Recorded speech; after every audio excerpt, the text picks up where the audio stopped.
বাংলাদেশে বসবাসরত আমার প্রিয় অভিভাবক বৃন্দ ও সুধীজন ভাই ও বোনেরা, আসসালামু আলাইকুম ওয়া রাহমাতুল্লাহি ওয়া বারাকাতুহু।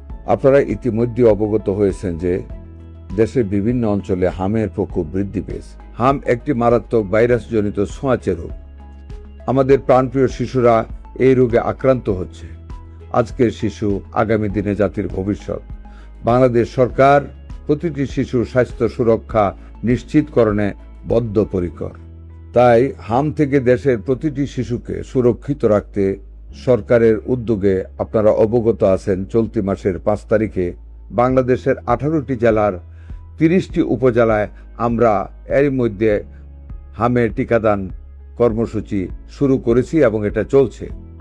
আপনারা আরও আনন্দিত হবেন যে আগামী 20 এপ্রিল 2026 থেকে দেশব্যাপী 6 মাস থেকে 5 বছরের কম বয়সী সকল শিশুদের জন্য বিনামূল্যে 1 ডোজ টিকাদান অর্থাৎ হামের 1 ডোজ টিকাদান কর্মসূচি শুরু করতে যাচ্ছি। একটি সুস্থ প্রজন্ম ও রোগমুক্ত বাংলাদেশ গঠনে শিশুদের হাম থেকে সুরক্ষিত রাখতে সকল অভিভাবক, কিশোর কিশোরী, শিক্ষক, স্বাস্থ্যকর্মী, ধর্মীয় নেতা, উন্নয়ন কর্মী এবং স্থানীয় প্রশাসনের সর্বস্তরের কর্মকর্তা ও কর্মীবৃন্দের প্রতি আমি আহ্বান জানাচ্ছি, আসুন সকলে মিলে শিশুদের বিনামূল্যে 1 ডোজ হামের টিকা গ্রহণ নিশ্চিত করি। মহান আল্লাহ আমাদের সহায় হন।